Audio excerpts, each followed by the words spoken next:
4,000 men were falsely accused through this process. And My God. no one mentions that. No one gives us stuff about that. Bettina Arndt joins me once again. Bettina, it's great to have you on the show. We've got a really important story to talk about today, but it's just great to see you again for 2025. Nice to see you, Damian. I'm so pleased you're still out there. Yeah, well, we're chugging along. We're chugging along. We're doing we're doing our best. We've got a serious story to talk about though today. It did get coverage on Sky News. 7 people were actually charged. This is a big story after police uncovered that there was a fraudulent sexual abuse compensation racket going on, worth more than $1 billion. So this is quite an extraordinary story. And Sky reporting there that detectives have executed search warrants and charged 7 people across Sydney after uncovering an enormous sexual abuse claims scheme. And in a media statement, the police said that the scheme did see payouts to date exceeding $1 billion, and they were investigating alleged fraud compensation claims for historical sexual abuse that were brought against the New South Wales Department of Communities and Justice and the New South Wales Department of Education. Now, obviously, because this is now before the courts, we can't speak in detail about the case, but you can see some of the images there of the raid and people being arrested by police. But let's just talk in general terms about this, Bettina. What sort of a scheme was this? What was the allegation? What is the allegation here of what might have been happening?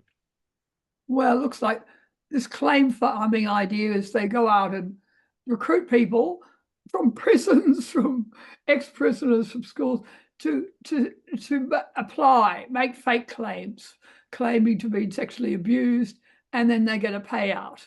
And I think it ended up, the total, I believe, was about 1.3 billion, a huge thing. But what really, so they get these, they put their claims in, they get the payout, and then, you know, the people who are organising it all get a cut and blah, blah, blah. So it goes on. But what intrigued me in the reporting of this, it got quite a lot of reporting, shock horror, all this waste of money.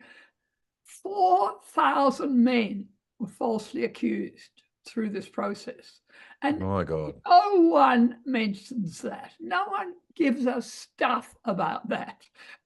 And of course, I immediately thought, well, who are they? What do we know about them? And I went through all the media. The only thing that popped up was the independent schools education union made some sort of comment saying a lot of their teachers had been falsely accused, and how they at least said how devastating it is to be the subject to that sort of accusation. But that's all. And then when I tried to talk to them about it, they wouldn't tell me anything more. I mean, this is what happens. The media is obsessed by, you know, these big stories, and they never think, what are the implications of that on ordinary lives of ordinary men and their families? Yeah, it's terrible. Let's have a look at that Independent Education Union of Australia media release. It says the union condemns claim farmers for sexual abuse scams against innocent teachers. The 4,000 people, I don't know how many of them were teachers, but this whole scam targeted New South Wales schools. And it says that the union representing teachers and support staff in non-government schools, which is the Independent Education Union, welcomes the crackdown on the fraudulent compensation claims for historical sexual abuse. Several people have been charged. The individuals arrested by the detectives from Strike Force Veritas allegedly targeted adults who were former young offenders, inmates, and school students. They were then encouraged to file fraudulent compensation claims for historical abuse while in care.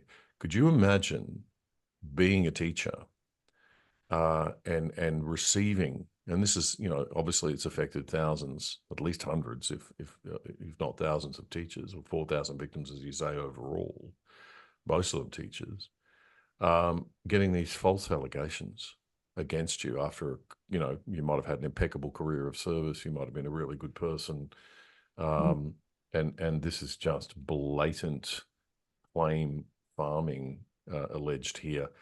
again before the courts. Those accused have got to have their day in court, but let's just get back to the principle here. What sort of a culture have we created that something like this can manifest within it? Well, And this as a has been going on. culture, yeah, go ahead. I mean, it's been going on forever. I mean, I have teachers every few weeks come to me who've been falsely accused. That's just rife. But what I'm interested in is the link to the victims' compensation schemes. And years ago, a couple of years ago, do you remember when we had the big, horrible Royal Commission into Institutional Sexual Abuse, historic sexual abuse in all our institutions, the schools, the Catholic Church, and so on? And that was all received enormous media attention. And at that time, I looked into what's called now our National Redress Scheme, the NRS, which was set up after that to compensate the victims who were, subject to this horrible abuse, which is all, as it should be. Obviously, there are people terribly damaged by Absolutely. being abused in that sort of context. But what interested me was the fact that the scheme didn't require any proof. I mean, it's just pretty much dependent on making a statement. And it's historic abuse. This was 30 years ago. I was talking to this lawyer who said, "Oh, look, if you know there was a teacher in your school who was abused, you can just go along and say, I was there. This happened to me too." No one's going to. And people were just paid out again and again. And all the lawyers I chatted to at the time said, it's an utter rip-off. Everybody knows it. And the whole... What a horrendous thing. Can I just put this out there for a moment? Because I think people, we've got to remember the real victims here. Yeah. What a horrendous thing to do as an individual. How low, as Darren Hinch used to say in the good old days, what sort of scum, low-life scum would you have to be to go and take advantage of a system set up like this to compensate actual, real, traumatized victims of real sexual abuse? Don't think for a moment that you're just stealing from the system or stealing from taxpayers or stealing from the institutions or whatever. You are damaging and further harming people who have suffered the worst kind of abuse, the worst kind of harm possible. It is sick. And if they're, to use the Christian metaphor, these people might rot in hell for that sort of a thing. So I would be repenting and seeking forgiveness for that nonsense as fast as possible. It's possibly the most obscene thing you could conceive of doing. Vast amounts of money have been paid out. But there were many of the families of genuinely abused people who said they didn't get nearly enough compensation to begin to cover the costs, the damage, psychological damage for these people. Oh, for sure. How do you compensate for that? So much of it is going to people who are utterly fraudulent. And it's been a racket ever since. And it's something I've been keeping an eye on. So when this story broke, I was very keen to have a look at that. And it leads into a whole other territory, which was the fact that false sexual abuse allegations immediately can attract a victim's compensation payout without any evidence long before the case is actually presented to a court and determined in any way. And that's something I've been very aware of from people writing to me. And I wrote about this recently and talked about a case. The guy uses the name Adrian Grainer, which is what the family court called him. In 13 years of appearances he had for the family court in regard to these accusations made by his former wife with regard to their child, the little child. And he went through this horrendous experience of being accused of abusing this little, young girl, the daughter. 3 family court judges determined that these allegations didn't stand up and said very openly said this: we see no reason why this man can't have contact with the child. We don't feel his accusations are real, blah, blah, blah, blah. And yet, by the time it was all resolved by the court, the poor father had been alienated from the daughter due to these accusations. And, you know, he's really been pretty estranged from her ever since. What he's up in arms about is the fact that the mother immediately was given this $10,000 victims' compensation payout, and which was the daughter doesn't receive until she's 18, which is coming up in a few years' time. And whatever he's been to every conceivable source of complaint about this. But the fact is, even though the family court has thrown this out, the daughter's still going to get this money, which of course is the government saying to this daughter, your dad's an abuser. I mean, how outrageous is that? And yeah, it's unbelievable. And I know somebody in this situation who's been the victim of completely false accusations, purely motivated by the fact that I mean, we've talked about this in the past, the problems with the family court system in that there does tend to be a bias towards women in that if they make a false accusation, and some lawyers know this and some lawyers exploit this, if they make a false accusation against the ex-husband, then they have every chance of getting a better payout and getting a better result in terms of child custody. And so we're seeing these deliberate false accusations being made too often, too frequently. Now what we're seeing is this institutionalized false accusation scam, allegedly, and there might be others out there. So we're talking about the phenomenon here, not the particular case. I just need to remind people of that. But the phenomenon of this occurring, of these scams going up, because we are economically incentivizing this. We are giving money to people who make false accusations. As I said, it's as sick as anything. But we're seeing the police now crack down on the big schemes, the big scammers. Are we going to see the people, the individuals themselves, Bettina, being held to account? The women who are making the false accusations, or anybody who's making false accusations, the lawyers that know that their clients are making false accusations.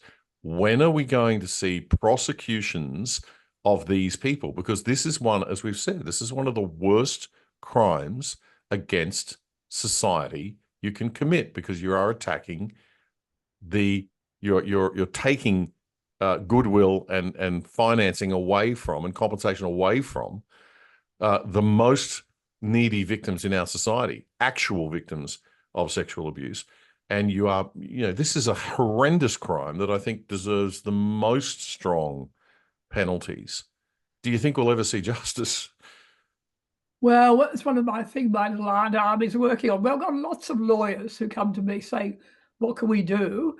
And we're exploring some of these issues you raised, Damian, such as the penalties for false allegations. I mean, the Howard government introduced penalties for false allegations. It's a long story, and I'll tell you about that some other time. But, in the end, that was tossed out, of course, by Labor, who has removed everything that gets in the way of, I would argue, gets in the way of women having total control in the family court situation. And so the false allegations no longer apply. And there's no consequences for lying your way right into the family court and having it's not just affecting the ultimate outcome. The most important thing is it can keep those poor children away from their dad for years and years and years until it's actually determined in a court, by which time he's regarded as less involved in the children's life, more of a stranger to them, and it's not appropriate for him to be given shared care or anything like that, or even reasonable access. Well, your children only have a short childhood, and if you're removed from them for a few years of that, then that's it. You've effectively been destroyed as a parent. You've been alienated for so long. And for years, anyone who's accused of this sort of crime is required to have supervised contact, if they're given contact at all with their kids, and to pay for it, to pay hundreds and hundreds of dollars every time they see their children. Oh, the whole thing is just so maddening. See, Anyway, I think, well, it does. It sends people mad. I mean, it literally does send men makes crazy. it You know, major, as it's a we've talked real, about. yeah, It's it's a a real major tragedy. factor. All of this is a major factor in the 6 people, males, who are killing themselves every day in Australia. And there's absolutely no question about that. And nobody cares about that, Mm. or you don't hear as much conversation about that as you do about other things. And I think as we've researched that in the past, Bettina, those tragedies are not the result of mental illness, drug abuse. In most cases, male suicide is the result of situational circumstance. So it is the result of these kinds of things. And I would urge anybody out there, any man who's feeling like this is just all too much, we hear you, we understand you, the world is getting better, it's starting to understand this phenomena better. There is a future with your children eventually as they become adults, when they look back and see all of this, which they will one day. They'll understand. And there will be a period of joy and forgiveness and happiness in the future. So hang on to that. And if you need immediate support, Lifeline is exceptional.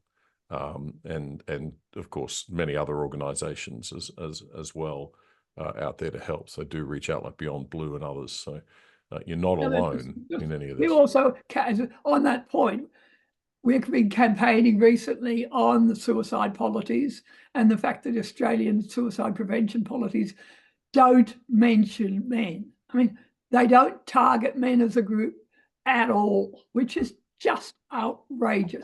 And we've been lobbying it. Interestingly, we're getting some positive response. We've been lobbying the politicians. We're getting some response from opposition politicians saying they're proposing to revamp national suicide policies when they regain power. So, that's something worth voting for. I mean, I think it's a really important issue. Well, it's hugely important. And what I don't understand is why feminists and why the so-called social justice-ly concerned people they claim to be, I don't think they really are. Like, they're about social control, not social justice, the people on the left. But they use it. They claim they're all about social justice and doing the right thing and being great people and great, kind and caring side of politics. Yet they'll just ignore this stuff. They don't care, they'll just completely ignore it. Oh, and how? They're particularly not going to ignore the fact the situational factor, as you say, David, which is largely related to the family court, to family breakup, which we know. Our official statistics show that coroner's reports indicate that family breakups, the relationship breakups, are the major factor in suicide of particularly that middle-age group of men, 25 to 45. The evidence is there, and yet they're refusing to acknowledge it because, of course, the family court is such a can of worms.